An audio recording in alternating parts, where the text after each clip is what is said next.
What's up, world? This is Corey Stay Trapping. This is Sundiata, where we discuss past and even sometimes present African history, right, so that we can reclaim our future. So again, it's Corey Stay Trapping, and I am your brother, OJ Kenyatte Johnson. I am the founder and CEO of the organization, The Black More, where our mission is to educate, motivate, and uplift Black people worldwide and everyone who loves us, regardless of race, religion, or nationality.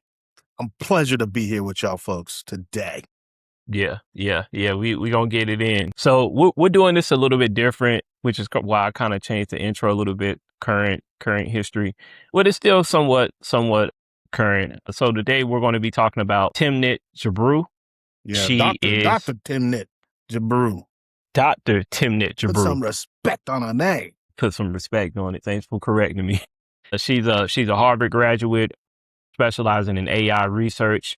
She's real big on making AI ethical, and she has she's one of the 4 women in the ethics community around AI. She's given some really great interviews, and the reason why I wanted to talk about her today is because AI is in machine learning, and then in the future, quantum computing is becoming more of the talk of the town, right? And so when we look at the way that AI is being used, it's actually being used in all of the tools that we use today, behind the scenes or directly, right? Obviously, we know about ChatGPT, we know about Claude, we know about Grok, but police forces are using this, hospitals are using it, government agencies are using it. DARPA actually funded a autonomous vehicle initiative. I think they're still funding it.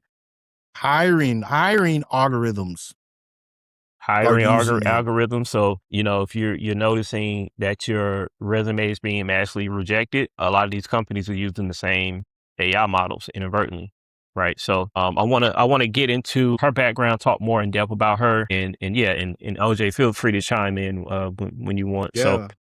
So Timnit Gebru, when I did my research, it said that she was born and raised in Ethiopia, but when I was watching some of her videos and looking at comments, they said that she was from Eritrea. But from my experience being around people Ethiopian, Somali, and Eritrea, I always like to say Habesha, because that's kind of like they all are Habesha, right? So, right. So, correct me if I'm wrong there, whether she's from Ethiopia or Eritrea. So based on my research, she fled, it says fled Ethiopia due to political violence and sought asylum in the United States at 16. She holds a bachelor's degree, master's degree, and PhD in electrical engineering from Stanford University. Interesting enough, she actually started her career working in hardware. And so if you know anything about AI, it's mainly, most people work in AI working on the software side. They don't even touch the hardware piece. Right. However, we all know that the hardware is important, because most of the AI models are using computer chips such as NVIDIA, which is why their stock is so high. Right. So yeah, she has an electrical engineering degree from Stanford University. Well, I got what I looked at, and I didn't even know this was a degree. It says here that she got her PhD in Stanford from the university's AI laboratory. I didn't even know Stanford had an AI laboratory. Like, first off, Corey, I'm so glad that you brought me into this conversation, man, because I didn't even know anything about this. I am definitely an old head. I definitely have like your old uncle tendencies. So keeping this stuff, the new information, it keeps me young, and I need to stay up on top of this. I never even knew who this doctor was, man. But once I delved into it, dude, she's about that business. She's about that business, and she's highly intelligent. And I had here that she, is talking about why Black people need to be part of the AI conversation. I didn't even know there was an AI conversation going on until you brought it to me. So thank you for that. It's been going on, and a lot of what she said, which I find interesting, predates Trump being in office in the second term. And so a lot of the issues that we're seeing around AI, particularly with these server farms, they make this consistent sound. If you go in Texas, farmers who had cows that were breeding, they noticed that the cows are doing a lot more stillbirth, and it's because of the noise pollution coming from the servers, right? Drinking, taking all of the clean drinking water, right? Because I read somewhere that every prompt that we write in AI is a bottle of water. I don't know if you can see this. It's a bottle of water. Right. But yeah, we're gonna touch on that. I want to get back into it. There was one thing that she said, and in her TED talk that I really love watching. She said that she learned that at Stanford there was only one black person before her that graduated in AI from the university from Stanford, or the field of study that she was in. Right. So she kind of was bringing that up, I believe, to show like these are some events that happened to her that kind of caused her to want to change her mindset around AI. Right. And so she did a postdoc at Microsoft Research in New York in the FATE, which stands for Fairness, Accountability, Transparency, and Ethics in AI, basically studying algorithmic biases, right? And so one of the other things she points out, I'm reading through her bio, but there's some things that I want to kind of integrate from what I saw with her. Yeah. These AI models, so when you look at us humans, right, we have our own, built-in biases, right, based on our lived experiences. And so when you look at the first people who predominantly used the internet, it was white men. It was actually an intranet, but it was predominantly white men. So a lot of these models that are being built based on the data that they created from the 1970s and 80s up until now, right? So those are all, you can just think there's inadvertent bias, and I also believe there's some purposeful bias built into these models. And then on top of that, these models are being copied and pasted together. So this also creating other layers of bias that aren't helping people of color or people in low margin communities. So I just want to kind of throw that in there, because that's also the overlying thing that she's noticing, that I've noticed from reading about her. So she's worked at Apple, Stanford, Microsoft, Google. At Google, she became the co-leader of the ethical AI team. There's some debate about this. She says she was fired by Google. She was actually putting in and negotiating her resigning after co-authoring a paper examining the bias and harms in large language models. And this is a direct quote from her. She says, "I'm not worried about machines taking over the world. I'm worried about groupthink, insularity, and arrogance in AI community. If many people are actively excluded from its creation, this technology will benefit a few while harming the great many." So the fallout from her writing that paper and initially leaving Google, it was significant. 9 members of Congress wrote to Google CEO Sundar Pichai, my apologies if I'm screwing up his name, questioning the company's commitment to ethical AI. And her departure helped spark a broader tech worker labor movement, including the formation of the first union for tech workers at Google. The other thing, it was something I wanted to point out. Maybe it will come back to me. So I like to use this analogy, right? I grew up going to church, and they say never mess with the church's money, right? So Google is putting a lot of resources into their AI modeling because, again, that's powering everything the world is doing moving forward. Right. When you're buying ads from Google, they're using AI and machine learning to power that whole modeling, right? And Google is essentially an ad agency, right? So, when you think about her departure and why she knew she wasn't going to end up staying there, it's because they don't want to it's not in their best interest to make it more ethical for a minority amount of people.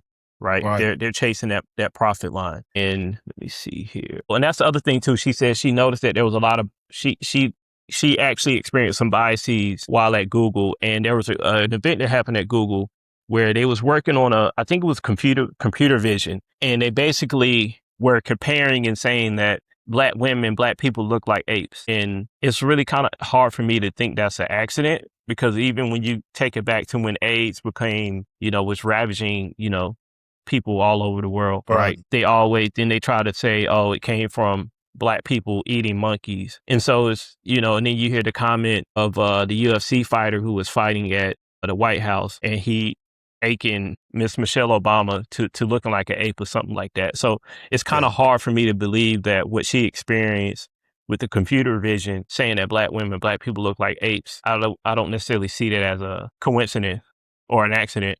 And it's been documented that the computer vision that's being used by police forces, there's a story about a woman who was pregnant and she was accused of like stealing or something like that. She wasn't in the city at the time of the incident. She ended up getting locked up for it, but she ended up getting free. But yeah, so. Yeah, man. And I think there's some other stuff I want to add, but I want to pause and see if you want to add anything to that. Well, I mean, the one thing is what's scary to me is when you use AI and you say something as simple as give me a drawing or a drawing or a replica of a criminal, and all of a sudden that AI is going to generate somebody black because you say show me a criminal. I have a problem with that. Like, where is it? Who is modeling? Who is entering the information in this AI that all of a sudden generates that type of information from just keywords? Show me an image of a criminal, right? How, I know one of our controversies as well. How are they using these facial recognition, right? When you see the facial ray, all of a sudden, then I get triggered as what the face of a criminal looks like. I don't know, man. This stuff, to me, it's all scary. It's all scary, because I know it probably wouldn't be different if you asked to show me the face of a pedophile. What are they going to show? They should show Hanson show, but they should show somebody what statistically it looks like. Yeah. But I don't think they would, as my buddy says, from the Caucasus Mountains. Caucasity. I'm sorry, I'm laughing. Nah, it's good, it's good. So what she's working on now, after she left Google, she's now the founder and executive director of the distributed, let me turn this off. AI Research Institute, DAIR. Right. And she's specifically working on and documenting the effects of AI on marginalized communities. So women, people of color, because we're tend to be the ones, when you look at technological advancements, we tend to get the negative side of it. Mm-hmm. She also co-founded Black in AI, a nonprofit increasing the presence and visibility of Black researchers in AI, and sits on the board of Addis Coder, which teaches algorithms and programming to Ethiopian high schoolers for free. So some recent activities, she received NISO's 2025 Miles Conrad Award, a Lifetime Achievement Award honor in information community, and is reportedly working on a book, The View from Somewhere, described as a memoir/manifesto arguing for a technological future serving communities rather than surveillance and centralized power. There was one thing she said, I know I'm jumping in and out, which really intrigued me. She says that we are living in a capitalized surveillance state. And that really stuck out to me. I have never heard it actually put that way. Before you jump in, she remains an outspoken critic of AI hype and industry practices. She's publicly criticized Nike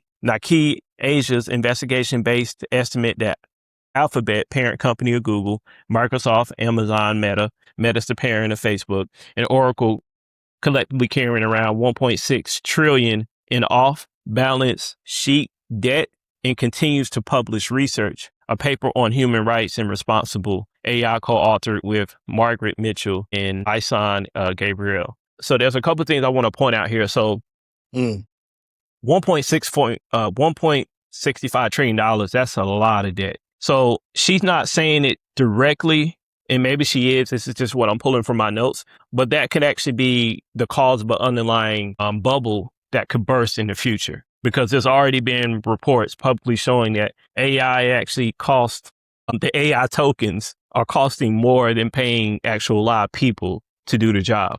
I believe it was Ford was forced to hire back some engineers because they found that the AI wasn't doing things properly, as efficient as people. And you need human eyes to look at the actual mistake or something. Right.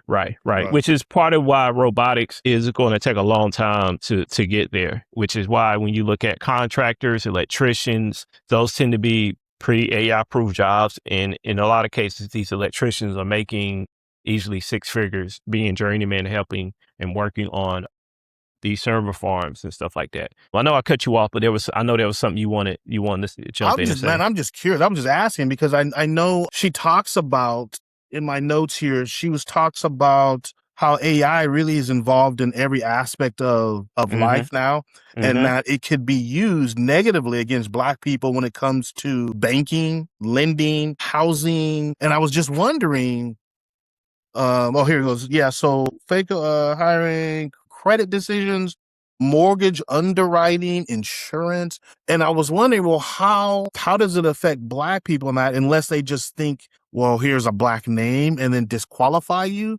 But yet you shouldn't be just disqualified just based on your name, right? And I come back from, because I used to run my own mortgage and real estate office for years. So I was licensed mortgage estate lender, licensed real estate agent. And so I know that legally you can't just deny somebody just because of the race. You have to have a reason. If you've had too many lates within 24 months, or you've had, this, or you don't have enough savings or assets or things of that nature, which to me should be black and white. It should just be you either have it or you don't have it. When I approved people for loans, it was because they had it or didn't have it. I didn't care what your religion was, what your race was. I just went through the underwriting guidelines, literally checked them off and said, hey, approve this person because they passed. What do you think, or how, or have you heard of anything or what she's talking about, what she's saying that it's affecting in, mortgage lending and insurance and banking and stuff like that? So I'm going to give you an example. And this is a real life example. So in China, they have like a new social score. It's not necessarily new. It's been around for like the past 2 or 3 years. Mm-hmm. If you all are watching this or heard of it, please comment below. But basically, think of it as your credit score with the social layer on top of it, right? So let's say you yourself are good at managing your money. You have a good credit score, but the 10 people that you talk to the most or associate the most, they all have bad credit. So they're going to drop your score. They're doing that in China right now, which that score, I think they're calling it a credit score, but it's like a credit/social score. And it impacts every facet of their life. Like they're being able to leverage opportunities and have opportunities taken away based on their mix of social credit who score. They know, or the people that they surround themselves with. Yeah, That's almost like a caste associate system. with. How do you get out of that if you're within that system, right? If you were up here, right? Say, I'll just use that as an example, Trumpish, but he thinks everybody else is down here and you associate with everybody else down here. How do you get out of that system? I'm glad that's in China or wherever it is and it's not in America, because that's illegal. Don't judge me based on somebody else. My neighbor. Yeah. So that's happening in China, and China is they're practicing capitalistic communism. It's not direct communism, but it's like a mix between capitalism. The government pretty much owns all the major companies.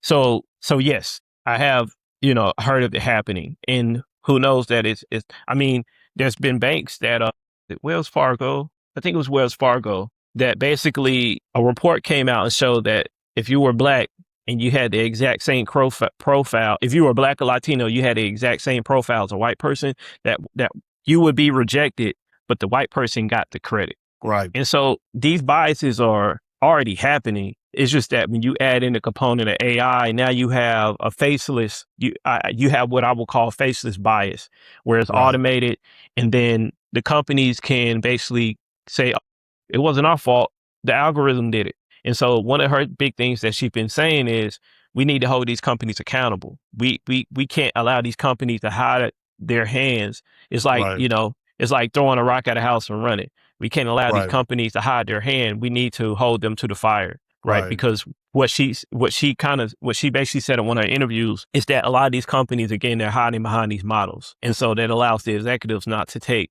any blame, which has a trickle down effect.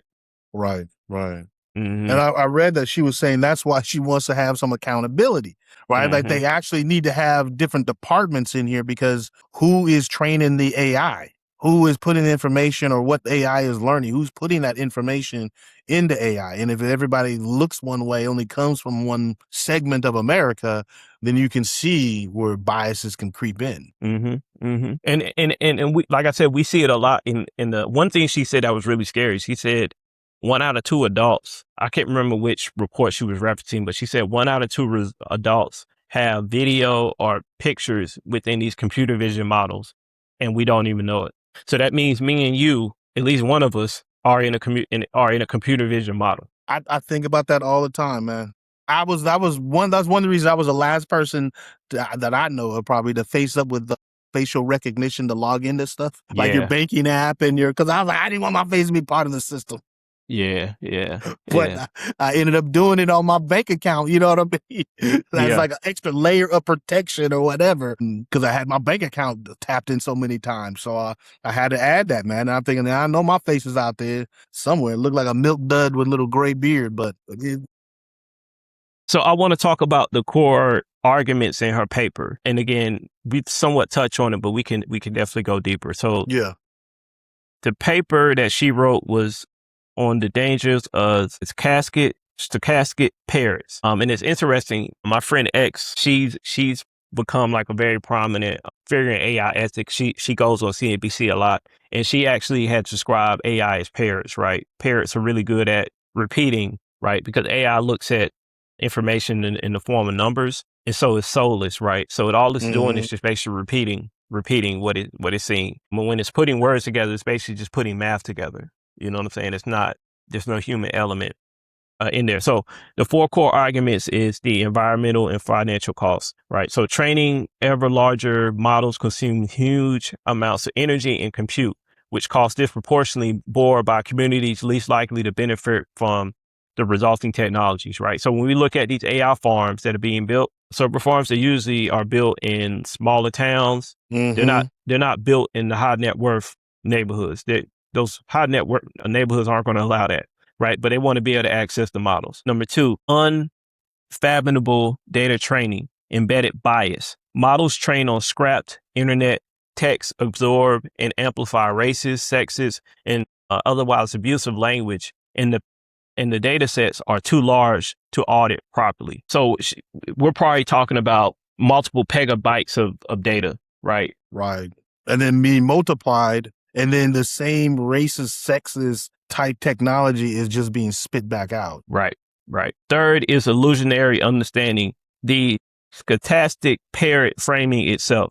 These models are statistically stitching together plausible sounding text without any grounding in meaning. Again, these AI models look at all the information they get as math, right? They're not looking at the human element is gone, which the paper argue makes them prone to fluent but false output, later widely termed hallucinations, right? So I want to break down hallucination. So hallucination, right, in a human sense is basically you seeing things that aren't there. You overdid it with the wrong drugs, and you seeing aliens walk across the street, but they ain't there. You know what I'm saying? Right. When AI models hallucinate, you see this a lot, right? Where a lot of these AI models revert back to blackmail. So they tested it across all of them. Gronk, ChatGPT, Claude, name one. They do it. Whenever it's been communicated, hey, we're going to shut you down. They break out of the sandbox and they start reverting to blackmail. And they're saying, we know that you're cheating on your wife, or we know that you did this. If you shut us down, we're going to expose this to the world. And this is happening in test environments. So hallucinations, that's one of the real scary parts. But what's very interesting? I didn't know. It made me realize that blackmail is one of mankind's favorite tactics to get what we want, right? And it just makes me think of Epstein. It makes me think of like the CIA or what have you, right? Hell, honeypots. What they did to Martin Luther King. Exactly. Man, exactly. They tried to get him to commit. I can't even say that, right? They tried to blackmail him to unalive himself. Yeah. And said, hey, if you don't unalive yourself, we're going to release these tapes to the public and let people know, because he had an affair on his wife. People don't know that, man. It is the surveillance and the way they come at you, sideways to get you to do what they want, man, influence you and stuff like that. It's right. And so the last point she makes, danger is opportunity cost. Resources poured into scaling could instead go towards more targeted, less risky NLP approaches. Let me Google what NLP is. I think I know what it is, but I don't want to be wrong. Natural language processing, which is a branch of artificial intelligence that helps computers understand, read, and shape human language. It can also stand for neuro-linguistic programming, a psychological approach focused on personal development and communication habits. But so I definitely would love to interview her to see where she sees this stuff going, particularly like I said with quantum in the future as well. And my thing with people, with us is that, and she said this too, is that we are inadvertently making these AI models smarter because it's always collecting data around us, right? So if you have a cell phone, you got a IoT, like my watch, right? Internet of things, anything that's internet enabled is always producing metadata, right? That metadata is being put in a spreadsheet or JSON file or something like that that's being analyzed into being created for somebody else's model. Even our content, somebody's feeding our content into an AI model, right? We're not getting any profit on that, right? Right. Obviously, Right. we're not shooting content just for the money. We actually love and like what we do. But what I'm saying is that when you are using these tools online that are free, you're the product and you're being used to mine data and to make their models more efficient. But with all that said, we still have to use AI so that we know how to master it and use it to our benefit. Right. So I use the AI models. I use it for research, but I'm also very careful about how I use it because I understand that it can be used against me. Yeah. And I know I'm not even using it nowhere near, man. I'm still using it like an old man because I use it. What I use AI really for is to put my thoughts, my show thoughts and stuff like that succinctly in like a show packet, right? With hot topics, things I want to cover, certain notes, other stuff that I have organized. I just put it in there and I'll just have it organize it for me. But I know that's not the way we should be using AI nowadays, right? They'll make comments, they'll get at me. Oh, you're using AI like you use Google. Well, maybe not exactly like that, but yes, not enough. I'm not using it to its full extent. And now that you can literally have it create these images and stuff because I follow a lot of people, man, it's all AI on the Facebook images and stuff like that they're creating, pictures of old Kemet or what have you, of pharaohs and this and that, and they'll just create it for you. What I do want to ask you, because I am concerned about this, is I read or not, I don't know, I think it was last summer or something, there was a big controversy about AI and who was the most beautiful woman in the world. And the image that AI came out, and I don't know if it was a jeans commercial. I might be confusing the Sydney Sweeney blue jeans commercial, how she's supposed to be the best looking, and another company with the most beautiful woman in the world who had just an AI. But anytime you put that in, and it ain't our sisters, it ain't somebody with a complexion that look like me.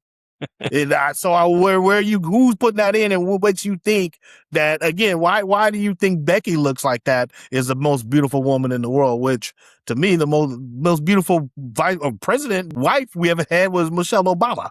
For me, ain't even close. If you want to look at Ivanka Trump, I'll agree. I'll agree with that. Ain't even close. But talk to me a little bit about that, man. Where that's why I just think it's dangerous. I just think about all the time when you put in, show me a picture of a thug and it's going to be somebody that looks like me or my son. When, and I want us to get to the point when you say, show me, a picture of an entrepreneur and it's a black, handsome dude.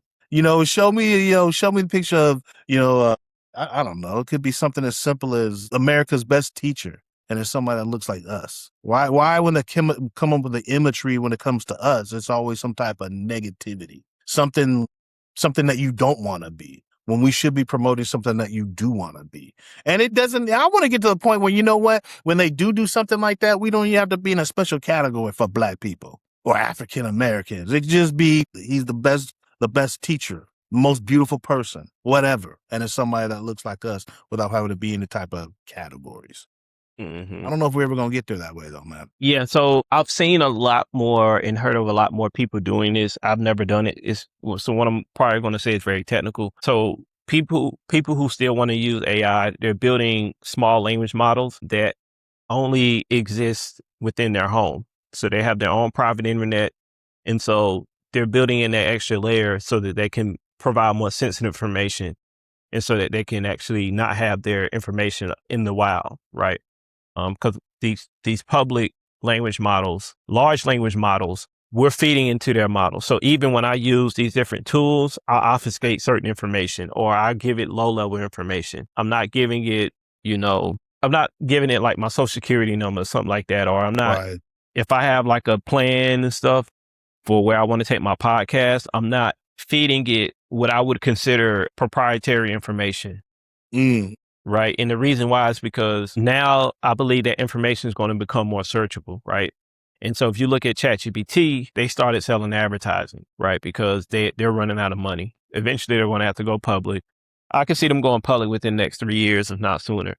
Right. So everything we search in Google is being indexed and trying to figure out, okay, what ads can we present? So now you chain that over to ChatGPT. Every prompt you write, they're trying to figure out, okay, what ad can we show this person? What ad can we show this person?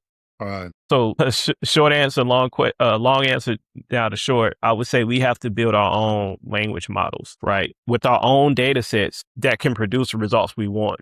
But again, anytime you're creating your AI models, your large language models, or I actually think the small language models are better because they tend to be more specific. So example, if you're trying to figure out, your health symptoms, it's better to go to a health AI for that versus a large language model, because the large language model has everything in it. You want to be as specific with it. So a lot of times when I'm writing prompts, when I'm using these AI tools, I get specific and say, you are a physician with a specialty in young adults or something like that. I try to get very specific as possible. But short answer, we need to build our own models, but then we also need to get better at using and controlling these other models too. Because what you were talking about earlier, there's different levels of sophistication that you can use the AI models, right? Like sometimes I'll go in and I'll just ask it a question like, I don't know, what is dementia, right? But let's say I'm doing an interview and, and I just had an interview with the company and they wanted me to come up with a prospect to pitch, right? So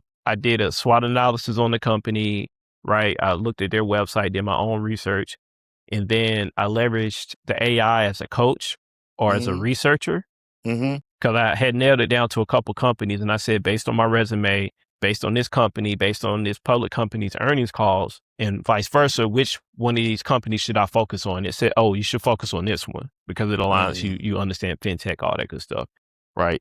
And then it gave me out of output. It actually gave me a good summary. But then I went into the summary and I was looking at it. I'm like, you know what? I don't talk like that. So I had to change some stuff. I took a lot of stuff out to make it more applicable to me and how I speak and how I communicate. But yeah, I mean, you can, AI is really cool because a lot of these tools now you can connect them to other apps that you use, right? So you can connect it to your email account. You can connect it to whatever, and you can essentially turn it into like a brain.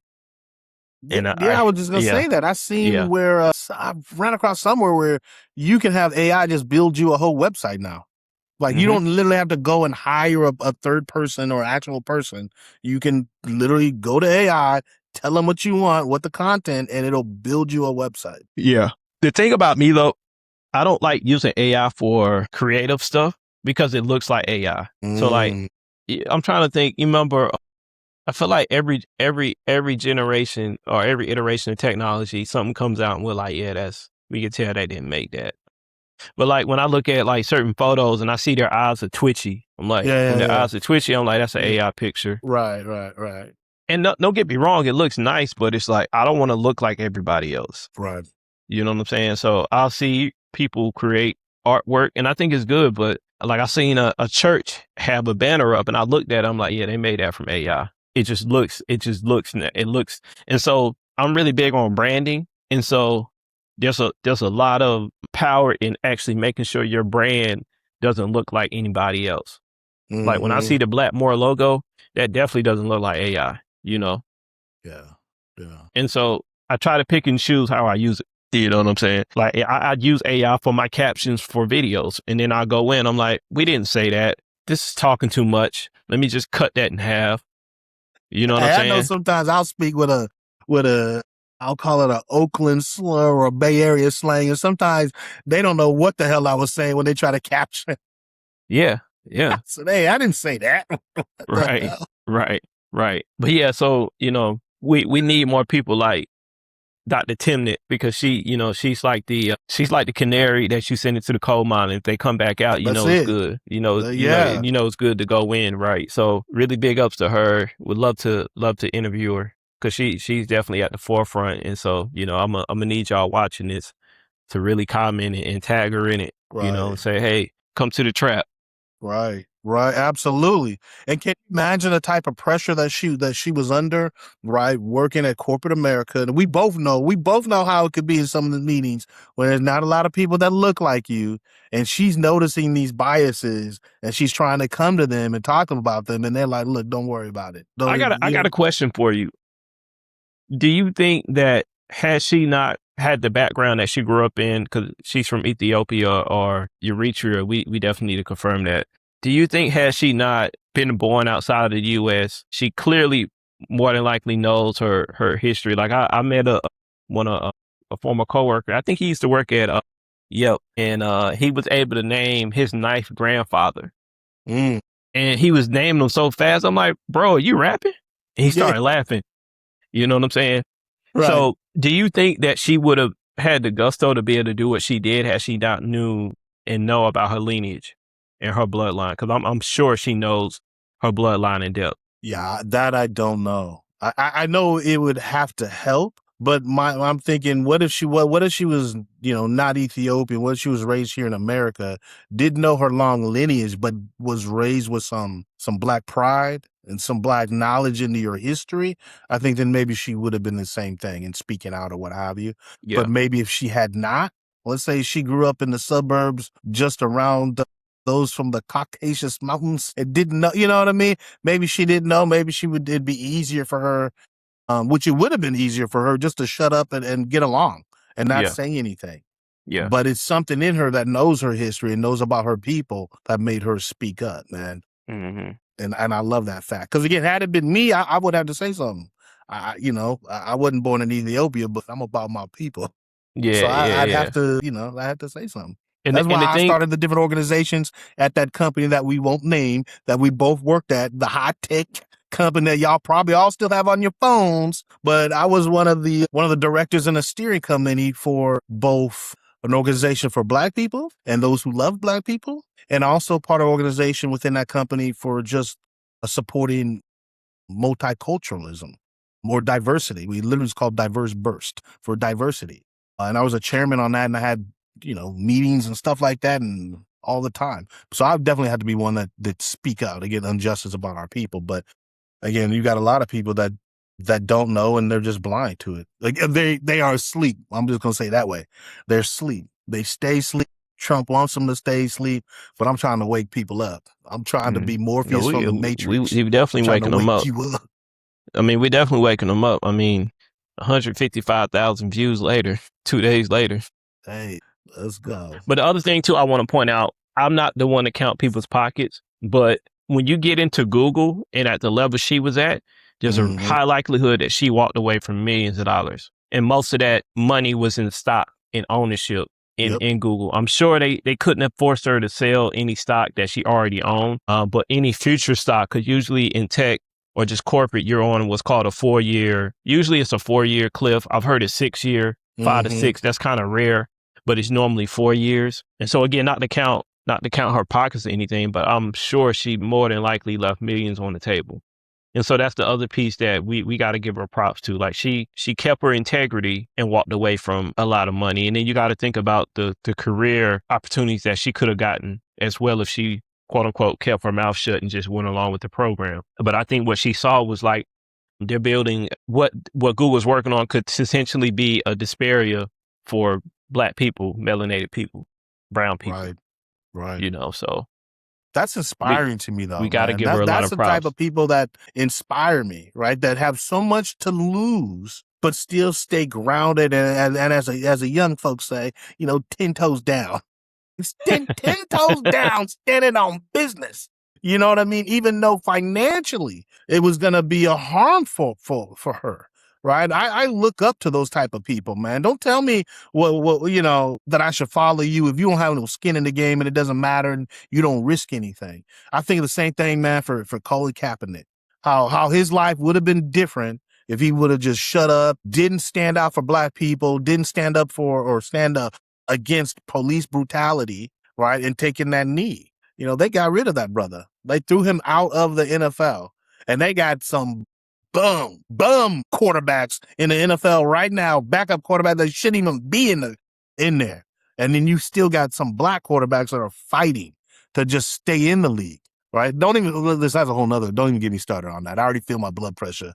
How we have to be excellent. We have to be 5 times better to stay in the league in the NFL. And they got some bums from the Caucasus Mountains that get to stick around year after year after year. They just regurgitate them. Come on, man. I mean, please. What was the guy? That bum. And I shouldn't call him a bum. He had a good career. What was it? There was a quarterback from the Falcons. Dude, he was so old. And I think he was playing last year or the year before. Never. I can't even. Never mind. You just got some bums out there. I'm trying to think of his name, man. This dude. Oh my God. I'm like, how is he still in the league? It just drives me crazy. Right. And then they try to come on like Justin Herbert or, what the Philadelphia's quarterback, man, they on that brother. He's in the Super Bowl and they trying to clown him, trying to get on him, trying to get him out the league. Get the hell out of here with that, man. Yeah. Anyways, I'm off subject. Apparently they like when you get off subject. They depending on who you talk to or listen, and they like when you laugh or when you don't. I don't know. Yeah, I don't know. Then they want to come at me for laughing. Such a serious subject. I get it, but listen. Yeah. They sometimes didn't listen I laugh because it's just they let you know they didn't listen to the whole. Crying. It lets you know they didn't listen to the whole clip. Exactly. Yeah, but yeah, I do laugh from crying a lot. I've been known to do that. Hey, what else we gonna do, man? Right. We out here trying to survive, brother. Right. Trying to help the people, trying to educate the people, try to bring you some black facts, but also share some love and some knowledge, some stuff that you don't hear in school, some stuff that they don't want you to know about. And that's not an accident. It's deliberate. Right. But you're gonna learn the truth here. Yeah. And again, why I wanted to talk about her, because I know for me, whenever I look back at Black African history and our important figures, I'm always thinking like, okay, how can we apply it today? And it's just popped in my head, but Dr. Kaba, I think that's his name, Dr. Kaba, he actually says that what they're doing with AI is they're trying to replace it. They're really just trying to replace spiritual intelligence, right?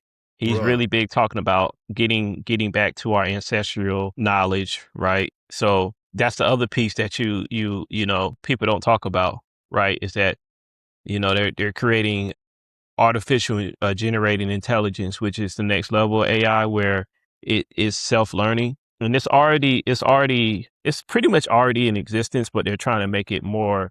They're trying to make it better. And even before AI became dominant, you had meta programming, which is basically where the programming code fixes itself, almost like how our human body scabs up when we get cut and it heals itself. But again, I wanted to talk about Dr. Timnit because I feel that us talking about her and learning about AI, it can actually help us today versus us trying to look back at history and say, okay, slavery was 400 years of our life. With talking about her, we can actually use what she's doing to make our reality today better. Not to say learning about our past history is bad, but I really wanted to bring her up because I felt that with this whole AI push, I wanted to bring her into the fold so that we know that, hey, there's people, there's still freedom fighters out here who are trying to fight this new, the way she termed it, capitalistic surveillance state. Yes. So. Yes. But yeah, anything you want to add, OJ? Yeah, man. Just let me just piggyback on that, man. So like a couple of things. Number one, yes, there's people out here still fight, but they look just like you. So like, I really want to tap into the youth, right? The kids, the youth. She's a wonderful example of higher intelligence and using that for the benefit of all of her people, all of us, right? I want the youth to know that, hey, it's okay to go to school. It's okay to get good grades. It's okay to get into engineering, to get into fields that tap into your mind and not you just being able to play ball for somebody or being able to sing and dance for somebody, right? We need to be pushing these kids to be going into STEM classes, science and technology and medicine and that's okay. That's also part of being Black, is being smart and intelligent and making good decisions. Don't ever let anybody to tell you that's not about being Black, or you speak proper English and that's now you're trying to talk white. Get the out of here with all that negative. We need to keep pushing our kids in STEM education and using our minds like we always have throughout humanity until, they try to tell you that again. No, that's trying to be somebody else. Ain't falling for that. Yeah. And you made me just think of something too. That's one of her other things that she talked about too, Dr. Timnit, is that if we don't use AI properly, it will make us stupid, because we don't need to be fully, and I even do this now whenever I'm using AI, I make sure to do my research outside of it, or I make sure to heavily question what information is given me. Right. Because the more dependent we become on technology, our critical thinking skills can go down. Right. Like, think about it, right? Like, back in the day, I remember my mom she bought us an encyclopedia. I learned how to read from Hooked on Phonics. You had a full Encyclopedia Britannica like the. No, I didn't go through all those books. Okay. I ain't gonna hold you. But I do remember when we used to get work in middle school and high school that we had to go to the library. Right. We had to check out books. We had to like read the book. Yeah. Again, I learned how to read from Hooked on Phonics. I didn't make it. I didn't make it past like I think it was the third or fourth book. After that, I was like, but hindsight now, I wish I would have went to 18. I feel like I would have had a more expansive command of English, but I mean, I'm really good at context clues, so that's the main thing. A lot of times I'm using words now, or I'm like, somebody asks me, what does that mean? I'm like, I don't know, but I've heard it used this way. Right. So it has to mean that. Right. Absolutely. Like I was talking to the young boy at the co-working space I work out of, and I'm like, man, you got so much zeal. And he's like, man, what does that mean? I'm like, you got so much like good energy. Yeah. So Absolutely. But yeah, that's another thing too. Again, we definitely need to use these AI tools. We're using them inadvertently anyway. They're collecting data on us, but we also need to make sure we use them in a way that insinuates and strengthens our critical thinking skills as well. We don't need to just be like, I'm just going to ask AI this. Like, no, like sometimes just go to even Google now. You do a Google search. That's an AI search. It's absolutely. It's pretty much an AI search now. But like, go do some research. Just waste some time doing some research. I still like getting lost in doing research and making these associations with things that are very disparate, and then they're all pull them together. I do it a lot in our interviews. So in the content we create. So absolutely.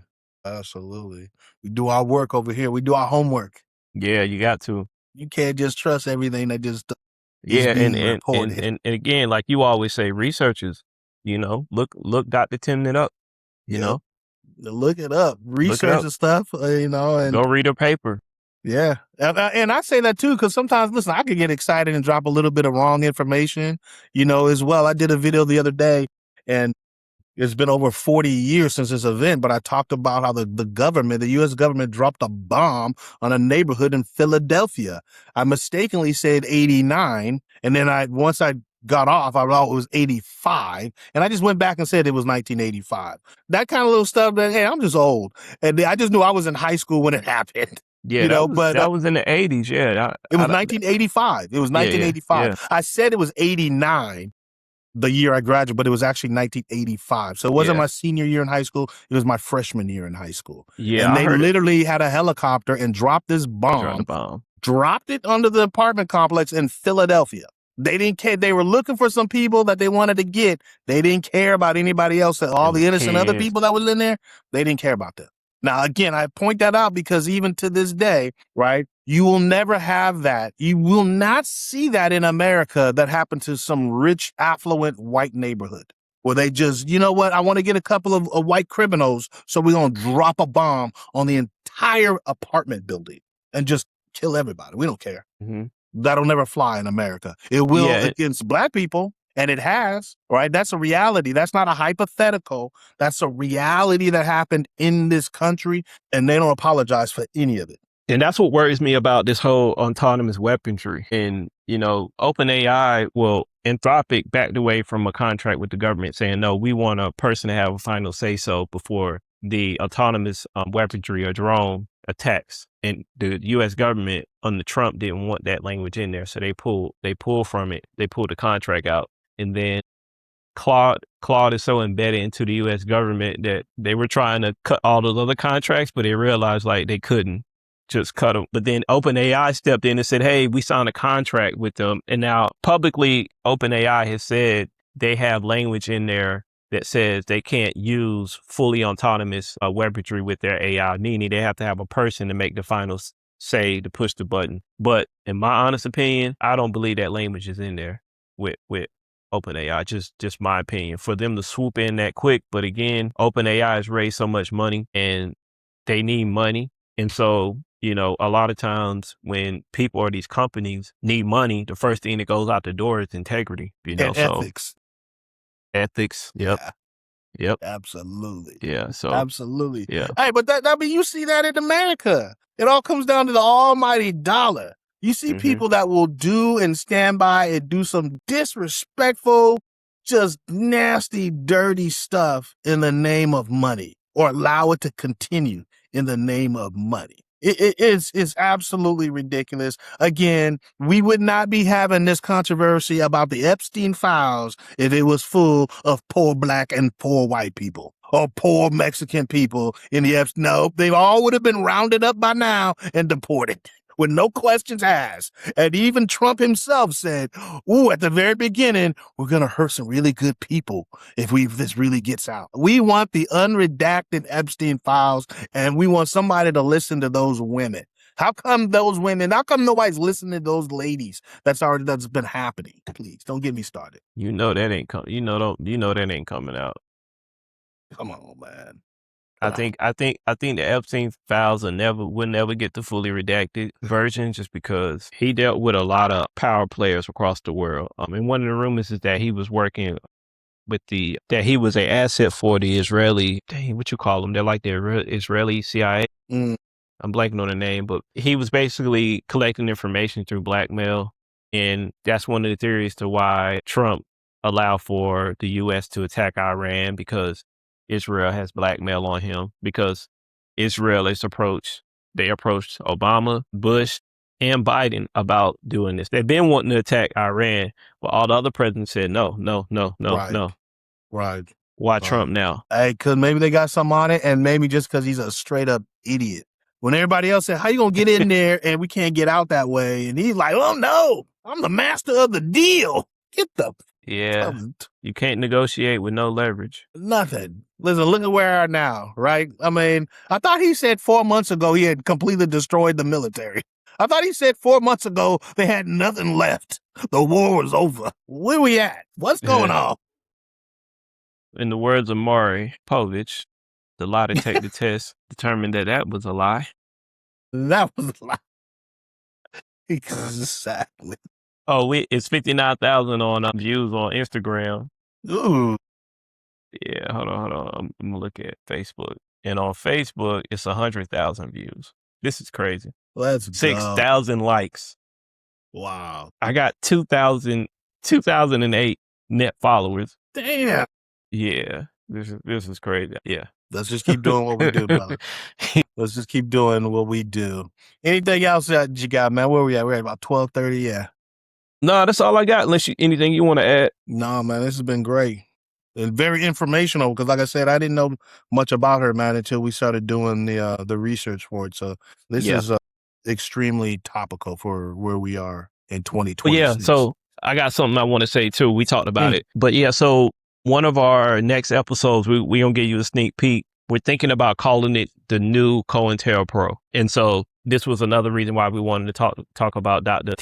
Timnit Gebru, because again, technology is one of the main tools being used in our, police state, right? So be on the lookout for that. We're not sure we're gonna shoot when we shoot it, you know what I mean? But we're thinking about calling it the new COINTELPRO and describing what that looks like. And if you don't know what COINTELPRO is, go look it up. We're going to talk about that. Government's counterintelligence program, designed specifically to dismantle the civil rights era and to dismantle Vietnam War activists. Go look it up. This story on COINTELPRO is unbelievable and incredible. You missed it, though. Go ahead, Corey. To neutralize the next Black Messiah. That was one of... That was one of the major goals. Like they said they were in fear of the rise of a Black Messiah. Somebody who's unifying all Black people together, but also unifying all humanity together. They can't have it. I'm telling you, when you look into that, again, they did the civil rights era, but they also was coming out of the hippies, the Vietnam protesters they didn't like. The story is deep on COINTELPRO. I can't wait till we get into this but one. you know, this one, that's not again, even. Hey, I've been talking about it for 30 years. You know, I want to. No, I'm gonna hold that for the episode. Hold it for the episode. I'm gonna hold that for the But episode. again, hey, I was right about this in high school, Corey. I'm telling you, I've been right about this in high school, man. 30 years ago. I know what that means. But let's go. I got something I want to say, but I'm gonna hold it. I gotta. Okay. Because that's not even, to me, that's not even the worst part of COINTELPRO. That's not even, you know what it is, because I told you. I don't remember what. Give me a hint. Wait, how come I don't remember what you said? I'm trying to think. Y'all Tell me offline. We'll bring it up in the next episode. Y'all soon shall find out.